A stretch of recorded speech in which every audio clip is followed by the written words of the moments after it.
Hey, good morning, Epic Church. Well, hey, big thank you to Ariel and Zach for leading our music this morning. They did a great job, didn't they? And so, I do have some questions about a new associate, just some remarks that he made. He's just upset because his Cardinals didn't even make the playoffs this year. They're not a very good team, and the Cubs are a great team. Hey, that's fine. I'll wait for 21-24. That's okay with me. But no, it was a pretty. And you watched the game, Cubs game. It's probably one of the most amazing baseball games that I've ever watched in my life. And for the rest of you there's some of you who I think would become baseball fans if you would watch just that game. It would transform your life. You would go to a higher level, a new plane of existence if you just would become a Cubs fan. So. That wasn't really a joke, but you guys laughed anyways. So, now, hey, we are doing a series, Frequently Avoided Questions. The entire point of this series, the entire origin of everything we talk about in this series has to do with questions that you all have asked me. Questions about the Bible, questions about spirituality, questions about how to follow Jesus. And every year, whenever we do this series, I actually notice that I almost wonder if you guys get together and talk about some things, because there are topics that keep coming up that are all related to each other. Like over 3 weeks, I ask you to turn in your questions, and I'll get in all these different questions. And I know they're from different people, but you all are asking on topics that are closely related. Like the first year I did this, I probably had like 7 or 8 questions just on end time stuff. Now, granted, she's not here today, but Mallory asked like 7 of those. But like this year, the theme was different. It wasn't end time stuff. The questions I got mainly for this year all revolved around medical issues. We have questions from things like drugs to end-of-life care to stem cell research. There were so many questions on this topic, it's going to actually take me around 2 weeks just to get through them all, just running through them all. But let me just share with you the first questions we're going to do just today, just this week. There are, why is it okay to drink alcohol and not smoke weed? What does the Bible say about pharmaceutical drugs? And if I'm taking antidepressants, does that mean I don't have faith in God? Okay, these are some really good questions. Okay, and since all the questions I'm going to deal with today are drug questions, in a roundabout way, I guess that makes me a drug dealer, right? That's how rumors get started, right? There you go. You're welcome. That one's free. But these are all great questions. Before we jump into them, though, I just want to address something about them. There's always a temptation whenever I start to venture into topics like these, especially for the season we're in as a country, for people to make this about a political statement. People will read into what I'm saying here and say, okay, well, David's trying to tell us about, how we should think in the coming election. David's trying to tell us about how we should think about how to handle this on some legal level. I am not trying to do any of that at all. I'm not trying to get to just change the way you think or change the way they act, just so that you would vote differently. Honestly, I don't know how to handle every subject on a legal level. I kind of agree with George Burns, who said it's too bad all of the people who know how to run this country are cutting hair and driving cabs. I would add preaching to that list. Because I listen to a lot of pastors who have a lot to say on this subject, and I think they're only causing division and problems with how they're engaging in this conversation. I am not trying to speak to you on a political level. I just want us to know, because we're Christians, because we've given our lives to Jesus, I just want us to know, what does that look like as we follow Jesus? The law is going to say a lot of things about what you can and can't do. It's done that through history. Being a Christian is not about what does the government say, it's about what does God say. And if I believe in Him, then I've got a responsibility to live according to the teachings of Jesus. Does that make sense? So don't go running over Tuesday and say, well, my pastor said. That's not where any of this is going to go. If you want that, sorry, I don't do that.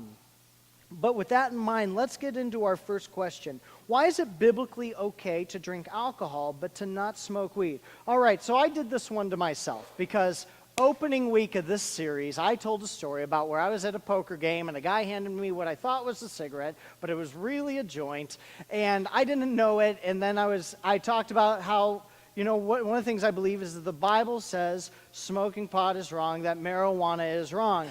And of course, all of you sinners wanted to know why I was harshing on your buzz. No, that's not it. No, the idea behind this question is really about a perceived contradiction. Why would it be okay to take one form of a drug and not another? That's what's really behind it. And right now, let me just say, when I'm talking about marijuana right now, I'm not talking about medical marijuana. Okay, that's an entirely different subject. But let's be honest, for most people, smoking weed has nothing to do with their cancer. Okay, let's not try to make this altruistic, well, man, we just got to think of the cancer. No, that's not what most people are thinking about when it comes to weed. They're looking for an opportunity to smoke, to get high.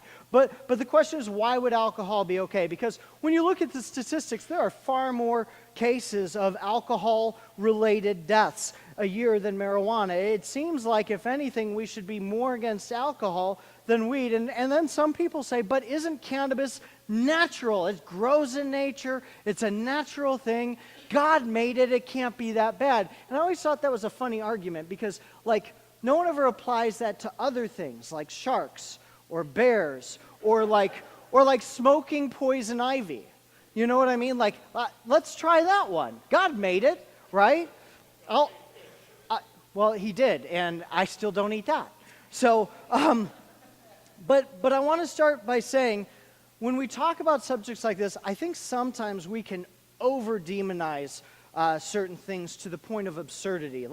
Sometimes when people talk about smoking pot, they think that, pot smokers are, all gangbangers. Or they think pot smokers are, all plotting against your kids and against society. Or one day the people who do this will all grow dreadlocks. Or they'll become hippies and they'll live in a van down by the river. You know what I'm talking about? But just to give you some perspective, according to Pew Research, nearly half of all Americans have said they've tried marijuana. You get that? Nearly half of all Americans have said they've tried marijuana. And I'm not saying this as any sort of endorsement. I'm just saying that it's a lot more prevalent than you think. And a number of people have smoked it without permanent negative consequences. And so it's natural for people to think, well, I've tried it and nothing bad has happened to me, so why is it wrong to smoke pot? But the reality is, smoking pot's not good for you. There's no medical evidence that by having a joint a day or a couple joints a week, that it's good for you. And I'm not even getting to you on the pastor level. I'm not even trying to Bible you people yet, okay? I'm just talking about a medical level. And this is from the medical community. Every major health association has spoken it out against the harms of pot use and against the legalization of marijuana for recreational use. From the American Medical Association to the American Academy of Child and Adolescent Psychiatry to the American Association of Addiction Medicine, all of them are against the recreational use of marijuana. And according to the National Institutes of Health, 1 in 6 kids who try marijuana will become addicted to the drug, especially today. This isn't the pot of the 60s that was all really lowered. This is some strong stuff. This is much stronger stuff today than it ever used to be. According to the Journal of Neuroscience, people who smoke marijuana recreationally once or twice a week were found to have abnormalities affecting the brain's volume, shape, and gray matter. Teenagers and adolescents under the age of 25 ended up being slower at general tasks, had lower IQs, and were at a high risk of stroke. And even though I'm not speaking about the legalization of weed, I do think there are things we can learn from states who legalized it. In Colorado, calls to poison control have skyrocketed. Incidents with kids at schools having pot candy and vaporizers have gone up. Employers are reporting more workplace incidents involving pot use, and there are deaths being reported from the ingestion of pot foods. There's just no medical argument anyone can make to say that pot for recreational use is good for you. There's none. And even for the people who say, oh, well, there is something for the taste on some level, it's not enough to even get you high. A couple little leaves would get you there. There's no reason for this. I was talking to Ken Howe. He's led drug recovery communities. I was telling him I was going to preach on this subject, and his immediate comment to me was, well, do you want me to bring 90 people that Sunday so that they can all tell you about how they got started into all their other drugs? He talked about all the different ways that marijuana has led people into a life of other drugs. People can say that it's not a gateway drug, but man, from our own experience, from our own association with people who lived at Liberty Way, we've seen it firsthand, what pot does to people. This is not a game. Okay? And just because it hasn't affected you negatively doesn't mean that it can't.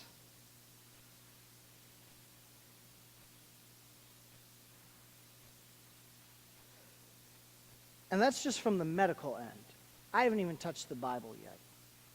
From a biblical standpoint, smoking pot or doing any other drug is also not something you should do. Now, a lot of Christians, the way they first enter this argument is they start by making their case by saying, well, you shouldn't do pot because it's illegal. Romans 13:1 and 2 says, let every person be subject to the governing authorities, for there is no authority except from God, and those that exist have been instituted by God. Therefore, whoever resists the authorities resists what God has appointed. Okay? As Christians, here's a summary of that. We're not lawbreakers, okay? That applies to a range of things. That applies to the speed limit, to taxes, to murder, to pot smoking. On every level, we're trying to honor the authorities that we have. But I also don't think this is the only reason people shouldn't do drugs. You know, like if the government tomorrow legalizes pot, that doesn't mean Christians everywhere can light up. You know what I'm saying? Just because something is okay with the government does not make it okay with God. Okay? Case in point, Nevada. Prostitution is legal. I'm pretty sure I could give you about 1,000 scriptures about, hey, that's not a good idea. Okay? Just because the government says you can in places doesn't mean you should. 1 Corinthians 6 says that all things, we've got the right to do everything, but not everything's beneficial. There are biblical reasons why Jesus wants to stay away from us to stay away from this stuff. In Galatians 5, Paul talks about some things there. He talks about there's two kinds of lives we can live, and one is by the Spirit. And he gives us a list of fruits we see there that if we're living our lives according to the teachings of Jesus, then we'll see these things growing in our lives. But there's another list he gives there, and people always know the fruit of the Spirit, but a lot of times people aren't reading the list of the desires of the flesh, the works of the flesh. And Paul talks about what happens if you're living life according to your own desires. And he says, now the works of the flesh are evident: sexual immorality, impurity, sensuality, idolatry, sorcery, enmity, strife, jealousy, fits of anger, rivalries, dissensions, divisions, envy, drunkenness, orgies, and things like these. Okay, now there's a lot on that list, but there's one I want to focus on, and it's this word sorcery here. I'm not always sure that sorcery grabs exactly the idea of what Paul is talking about when he writes this list. Because the way it reads, it almost makes it sound like all Paul's worried about is us standing around a cauldron, like casting spells on each other, you know, like voodoo doll type stuff. And don't get me wrong, there's a place for some of that in this word sorcery, but the word for sorcery in Greek, you may recognize it just by the way I say it. It's the word pharmakeia. Sound familiar? It's where we get our word for pharmacy, except back then it didn't refer to the medicinal use of drugs. In some ways, it was associated with idolatry, which it's written next to here. In the ancient world, in the different temples, in the different idol temples, priests and priestesses would make these concoctions to get people high so that they could have a spiritual experience. Okay? You ever watch any show from like the 70s? Like, dude, man, I just went to another place. That's what they were doing to people back then. It's not a new thing. People have been getting high for thousands of years, okay? This is not new. But that word sorcery refers to what the priests would use to get people high. And Paul says to stay away from that, and the reasons that pharmakeia is a problem has to do with two things: sobriety and addiction. In 1 Peter chapter 1, verse 13, it says, "Therefore, prepare your minds for action, being" what? "Sober-minded. Set your hope fully on the grace that will be brought to you at the revelation of Jesus Christ." When I am not sober, I am not going to make a good decision. Now, sober can refer to any number of things. It could refer to just even my state of mind. How many of you get like blinded with anger? Any of you have that?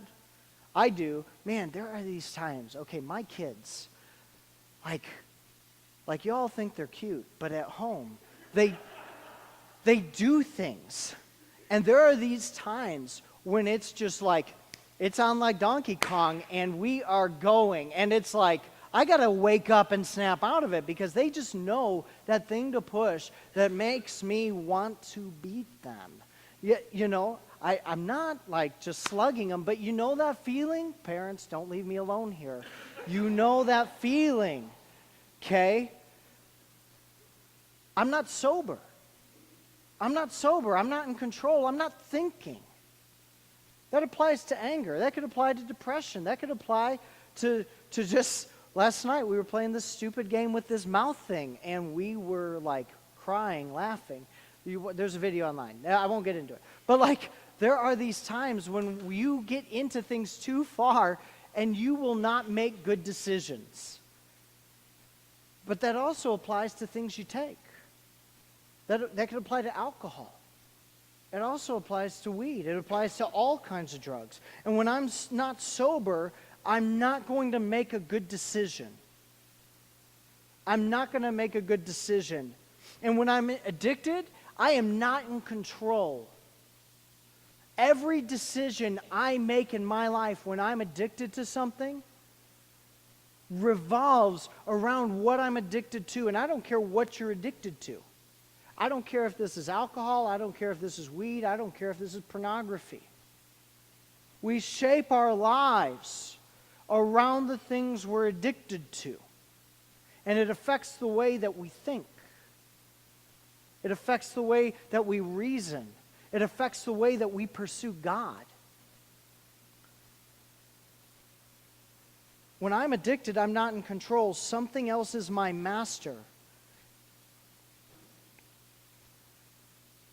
And the reason someone can drink alcohol but not smoke weed is alcohol does not require the same usage to have that effect on a person. A person might be able to have several beers before they get tipsy.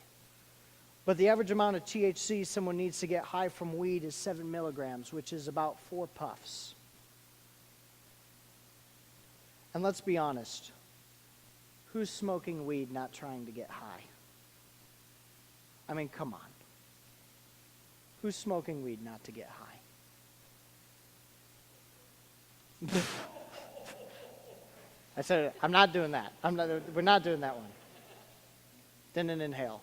But I will also say that if you can't drink without getting drunk, or you have to have a beer to get through your day, then you shouldn't do that either. Nothing should be your master. You get me? If you have to do something, that's your master. What makes any of these things as a problem is the effect they have on your self-control or on your state of mind. That's the real issue behind these things. Now, this issue gets tied closely to our next question. What does the Bible say about pharmaceutical drugs? Like, what's the difference between taking pharmaceutical and recreational? Are pharmaceutical drugs okay? Aren't drugs drugs? And I think sometimes we get hung up too much on the word drugs, because that's a very broad word, you know? That's a very broad word. It can apply to so many different things. But I think the answer to this question all lies in one issue, and that's your intent. What's your intent for taking what you take? Why is it someone wants to take anything? For recreation, it's about getting high. It's about the feeling that you get from what you take. For medicinal reasons, it's about improving your overall health and well-being. It's about trying to live a normal life. That's the point of a medicinal benefit. Like, and I'll talk about medical marijuana here. You know, is the cannabis for getting high, or is it for actual medical treatment? There are numbers of ways that cannabis gets used. And I know that this gets into a taboo area for some people, but some studies show that cannabis oil helps reduce seizures in children with brain tumors. There can be a medicinal use for some of these things. Not everyone's a pothead when the issue gets associated with cannabis. I don't want to make blanket statements on any medication. And the Bible in no way is against the use of medicinal drugs. For instance, one of the people who traveled around with the Apostle Paul was a guy named Luke. And he wrote the Gospels of Luke and Acts. And by profession, according to Colossians chapter 4:14, is what was he? A doctor. You know, that was probably a really good thing for Paul, considering that everywhere he went, he got beaten and imprisoned and bit by snakes. It probably was a good thing for him to have a personal doctor travel with him places. But we can see physical remedies being advocated throughout the Bible. In 1 Timothy chapter 5, verse 23, Paul tells Timothy to drink some wine to help his stomach, because water in the ancient world was probably closer to giving you dysentery than anything else. Like, it wasn't always good for you. And back then, too, they didn't understand that having lead in your aqueducts was bad. People were getting lead poisoning. Not a good thing. And so he says, hey, there's a reason to take some wine here. And in James chapter 5:14, we're told that the church was supposed to pray over the sick and also to anoint them with oil. Olive oil was used for a ton of medicinal reasons in the ancient world. When you read the story of the Good Samaritan, Jesus talks about in Luke 10:34, he says that the Good Samaritan, when he found the guy broken on the ground, that he went to him and bound up his wounds, and what did he do? He poured oil and wine on them. There was a medicinal purpose to these things. And so when you read James 5:14 again, what it's basically saying is, hey, we're supposed to pray for people to get better, but we're also physically supposed to help provide for their needs to get better. You know, it's not just like, hey, man, your leg is broken out the skin, man. Yeah, I'm going to pray then, but you know what? We're probably going to reset your leg too. We're going to get you to a hospital. You know, you basically you could say that this was about praying for people, but also make sure they're taking their medicine. You know, this is about providing for people on every level, the spiritual and the physical. But there is no contradiction between using medicine and believing in Jesus. But that doesn't mean as long as you have a prescription that you can do whatever you want. People abuse medicinal drugs more than illegal drugs all the time. Just like with any other drug, pharmaceutical drugs can become less about the healing and more about the feeling they give you. There's only one time that I ever had to go home sick from church. I was preaching at my last church. We had Sunday school in this church. I did Sunday school, and I just told one of the elders, I have to go home. I went home and I went to the hospital, and I found out that I had this thing called mesenteric adenitis, which is where you have a viral infection in the lymph node in your intestine, but it's right next to your appendix, and it feels like you have appendicitis. It was wonderful. We had this, and I had this for 2 weeks, but basically there's nothing you can do. You just feel like you're having appendicitis for 2 weeks. And the doctors gave me some painkillers, and they just said, hey, you have to wait until your body flushes this thing out. And I remember they told me you could have 1 or 2 of these pills, depending on how bad your pain is. And this one day, I was rolling in pain. I was just miserable. And so I had taken one, it didn't work, so I took the second one. And I remember I was watching The Price is Right, and there was this little lady on there, and she was a teacher. She didn't have enough money to pay for the stuff in her class, and she won her bid to get onto a game, and then she won her game, and then she won a right to go to the Showcase Showdown, but she also rolled $1, and then so she won $1,000. She did it again. She won $10,000. She went to the Showcase Showdown, and she won her Showcase Showdown, and I was just like, oh my God, this is beautiful. I was weeping tears of joy for this woman, and I had another David in my head going, what is wrong with you? And David on the outside was talking to David on the inside. And he's like, I don't care. This is the greatest moment of my life. And I knew, okay, so I started to get better, okay, and I knew that, okay, I didn't need to take those drugs anymore. I knew I could have kept that party going, okay? I knew I could have kept that party going. That's when I stopped. That's when I stopped. Because it doesn't take much to go from a place just where it's treating you to get you better to becoming something that you start to depend on.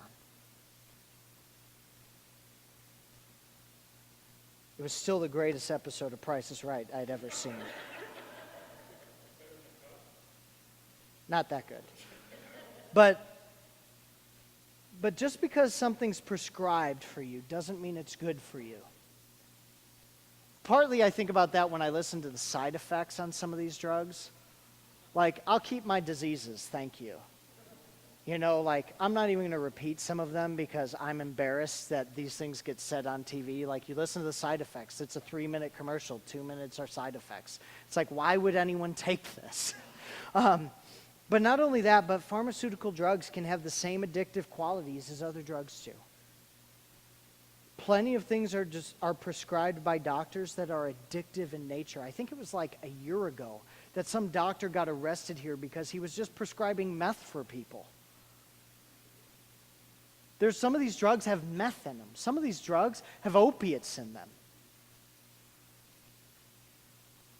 And it just doesn't take much from a person to go from using a medication to help them to being addicted. And so you got to be sure that when you talk to your doctor, you talk to him about some of these concerns.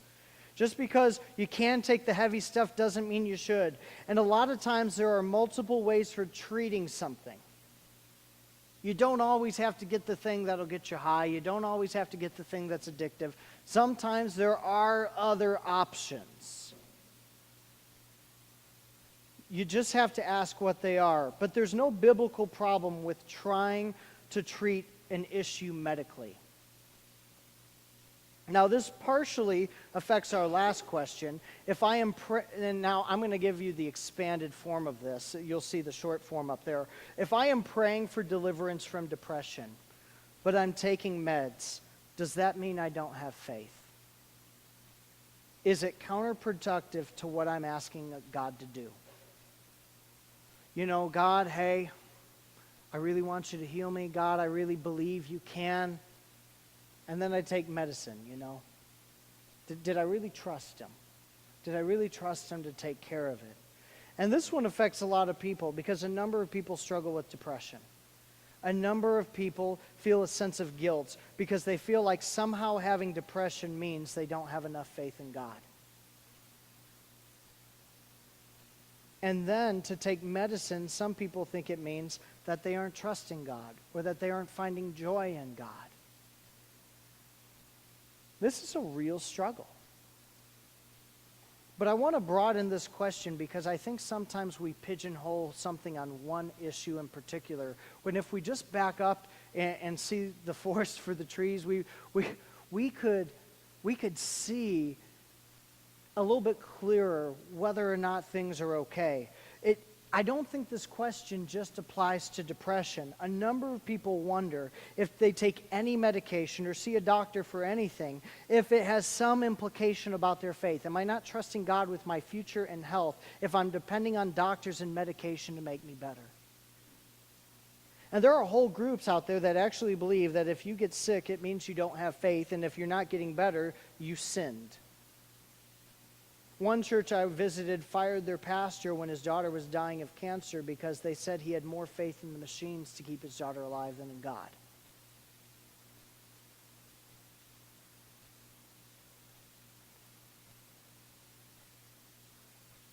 That can be a dangerous belief. One, because that's not anything the Bible teaches. Sin and faith may not at all be related to the problems we have medically. Having struggles of any kind doesn't mean anyone has done something wrong. Like in John chapter 9, the disciples asked Jesus why a man was born blind. And it says in verse 2 through 3, Rabbi, who sinned? Who did the wrong thing? The man or his parents that he was born blind? Who messed up? That's where they went to in their mind, was who failed, who messed up, whose fault is this that this guy was born blind? What's Jesus say? Neither. Neither. Not every ailment means that someone did something wrong. Like, don't get me wrong, I think the fact that there's sickness in the world is a result of sin. But it doesn't mean every time you get sick that you did something wrong. It could just be the natural consequence of being in a fallen world. But it also doesn't mean that if you're not getting better that you don't have faith. Like in 2 Corinthians chapter 12, Paul talks about this time where he asked God to get better. He says he had some sort of thorn in the flesh.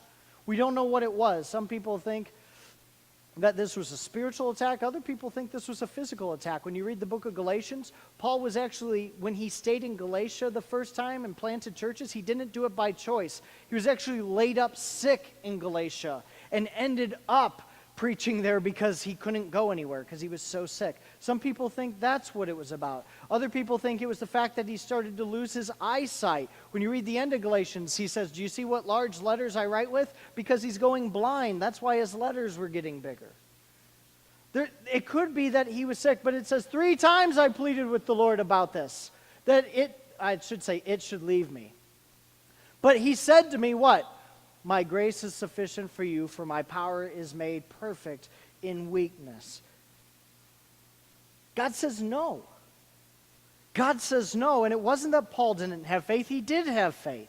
Who was he going to for the answer? God. He had total faith that God could do this. But God still said no. It's dangerous to teach people their struggles are because of their failures. It can be because of that, but it's not always because of that. And I always notice all the people who are these people who say, well, if you have enough faith, nothing bad will happen, and you'll always be healthy, and you'll never be sick. You know what I noticed about all those people when I look through history? All of those people still ended up dying. Oh, man, I believe a lot. Well, then why are you dead? They still go. They still die.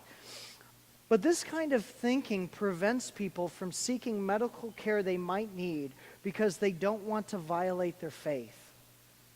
We don't need people passing up on getting treatment for what they're going through because they think it means they don't believe in God enough. It's totally okay to pray and depend on God to rescue you while seeking out different ways that you can get better. And so whether that means you take antidepressants to help balance your chemistry so you can regulate your mood, or whether that means you take chemo for your cancer, or whether you take some painkillers for a broken bone, it doesn't have to work against your faith. Just like James 5 said, we can go to God for help, and we can also take steps to try to feel better too. These things don't work against each other. It doesn't have any reflection on your faith to seek both the help of the Lord and the help of people. There's a couple of things that I notice when I'm asked about subjects like these. One, they all seem to focus on where is the line, you know? Like, where's the line? Did I cross the line? Did I not go far enough? What can I do? What can I not do? And I think that's a dangerous way for us to be thinking. I think it's always dangerous to wonder how close to the edge of the cliff you can get. You know what I mean? Like, when I went to the Grand Canyon, I didn't even want to walk out on like that glass thing where you can look down into the bottom of the canyon. That seemed a little too risky for me. I know it was like 50 feet of plate glass or 5, whatever. I don't care what it was. It was freaky. I was not going to stand on that thing. But it's a dangerous place to be to say, how far can I flirt with the line? And when it becomes about that, it makes grace about minimums instead of maximums. You know what I mean by that? It makes grace about minimums, not maximums. It makes grace about like, well, how little do I have to do or how far can I go? And when it comes to failing and when it comes to sinning, it goes, oh, well, I don't know if God's grace is big enough to cover that. It makes grace about the minimums and not about the maximums. And it makes people wonder if they've fallen short of the grace of God. And what this does is it causes us to evaluate the letter of the law, and it makes us miss the spirit of the law. We become lawyers trying to argue texts, and we miss the Jesus who the text reveals. And something that when I read the Bible that I get more and more than anything else, is all of us have sinned and fallen short of the glory of God. You might fall short of the glory of God. You will fall short of the glory of God. But you can never fall short of the love and the grace of God. You will not be perfect. You will fail. Like people come to me sometimes and they're like, well, I can't get baptized because I'm going to fail. Yeah, you will. People will not take communion because they're like, man, I fail. It's like, yeah, you do. You fall short of the glory of God. I fall short of the glory of God on a daily, on a weekly basis, on an hourly basis, it seems. But not once can you sin and fall short of the love of God. Not once can you sin and fall short of the grace of God. God's arm is not too short to save. God is much more worried about where is your heart with Him. And when your heart is with Him, I think a lot of these issues become clearer. Where is my hope? And that's the second thing that comes to me out of these things, is where is our hope? Because I think a lot of these questions focus about an earthly life. When it comes to getting high, it's about how to escape something we're going through here. It's about trying to have a better experience here. When it comes to medication, sometimes we can get so distraught over the things that we're going through that we can forget that we are not made for this world. Let me tell you, there is so much that can go wrong in your life here. And you can look for hope in any number of ways. You can look for it in medication, and you can look for it in drugs. But it is nothing compared to the glory that awaits us when we come and we go see Jesus. It is nothing compared to being in the presence of God. And there is no hope this world can offer you that compares to the hope that's coming. Let me tell you, if your life is hell, if your life is broken, if your body doesn't work the way you wish it would, if everything in your life is failing, if your body fails you time and time again, if you can't get out of your depression, let me tell you, Jesus paid for that. And the cure to what you're going through happened 2,000 years ago on a cross, and 2,000 years ago, 3 days later, when He rose from the tomb. Your hope is not in this life. You cannot make your life so good here that it even compares with the life that is coming. And I think some of us get so wrapped up in what's happening in our lives right now that it blinds us from the future that Jesus promises us. And when I'm talking about hope, I don't mean this hope, like some people when they talk about hope, they talk about, man, I just hope this gets better. Yeah, it'd be nice if that worked out. You know, it's like, man, like me during the Cubs game. Like, man, I really hope they win. I had no idea. I had no confidence. That's not biblical hope. Biblical hope isn't, man, I hope I go to heaven. The biblical hope is a confident assurance that I am going to heaven. That's where my hope is. I am going to be with Jesus for eternity. And there's nothing in this world that I can face and come into contact with that even compares with the glory that's waiting for me.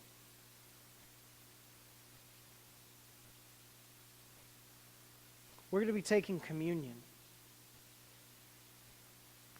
And this table is all about hope.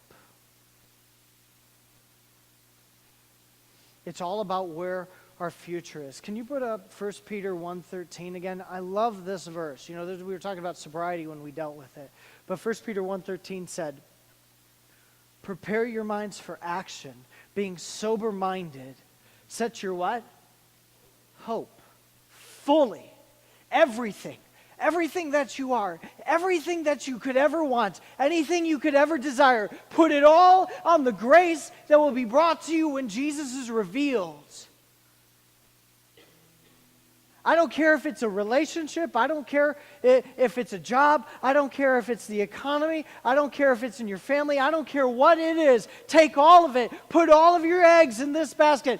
Buy all of this stock. Put it all in Jesus. Double down. Place all your bets on Him, because when He comes, He is going to make good on everything. That's where your hope is. That's where your life is. It is rooted in Jesus. It is hidden in Christ. There should be nothing in you that can be seen except Jesus. And when we come to this table, we come back to that hope. Your life is hell, keep going. Because your life is not here. It can't be improved in a drug. It can't be improved in medicine. It can't be improved in any way here. Your hope is not here. It is coming.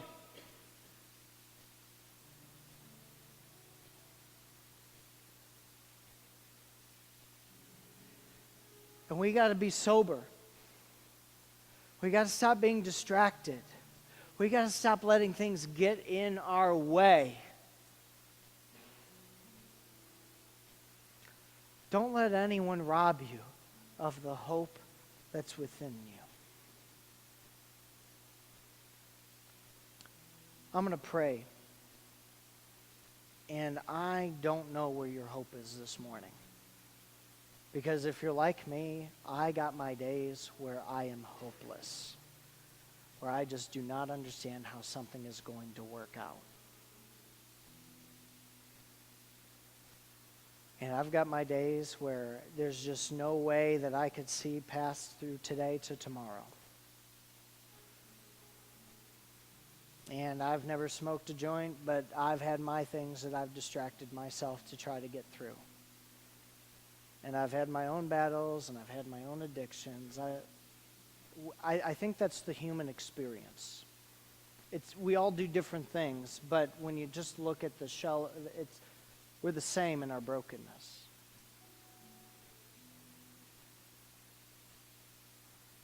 And I don't know where your hope is this morning, but we have to clear our minds. We have to get back on track. We have to place it back in Jesus. And for some of you, you have never started this journey. You have never given your life to Jesus. You have never put your hope in anything other than tomorrow.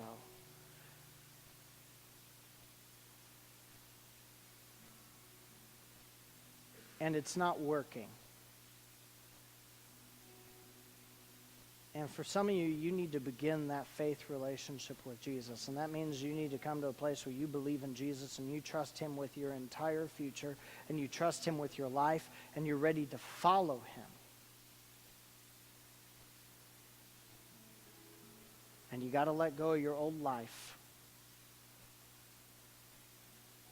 You got to get baptized, and you got to raise to a new life. And for some of you, you guys haven't taken that step.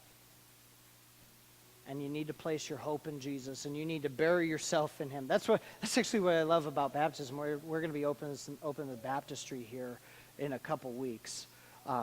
That's what I love about baptism is we have this picture of being hidden in Christ, and like literally, we bury you in water.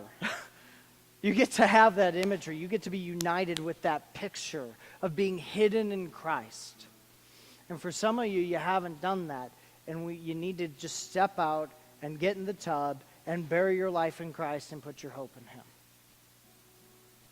And then for others of you, you've done that. You've believed. After you believed, you got baptized. And then you started with Christ, and then you kind of got distracted. And you need to pull it around and get back in Christ. That doesn't require you to get dunked again. That just requires you to get back on track. And, you know, we have those connection cards on your seat. Maybe this would be a good time for you to write something down, something that distracts you from the hope that's within you. And maybe what you need to do is, as you come up and you eat the body and you drink the blood, maybe you need to take that connection card and put it in the offering basket and give to Jesus what you've been keeping from him and put your hope back in him. And so if you want to, just write in that prayer section what's been distracting you from your hope, and then sacrifice that before Jesus. But I'm going to pray. We invite you to eat, to drink. It's also a time for you to give your tithes and offerings, to continue to put your hope in Jesus. Man, when the money is tight, it's easy to not hope, right? When the money is tight, it's easy to not hope. But this is time for you to give your tithes and offerings. So as Tim plays, I'm going to pray. And if you need to talk to me about getting baptized, or if you just need someone to pray with, or if you need to give your tithes and offerings, take communion. That's going to be the time. Father, thank you. Thank you that every time we fail, that you're faithful. That is something that just does not make sense to me, because while you're faithful, there's so many times I'm faithless. And yet your mercy is new every day. And God, you renew our hope every day. And God, I just pray that you would take us and root us back in the hope that is within you.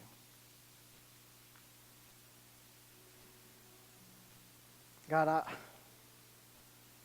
my heart aches for the things that our people go through. There are so many things that rob us of this hope.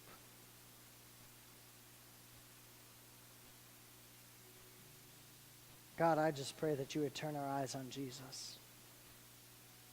God, thank you so much for your son. Thank you so much that he died. Thank you so much that he lives. And because of that, we can have hope for tomorrow. And I ask all this in Jesus' name. Amen.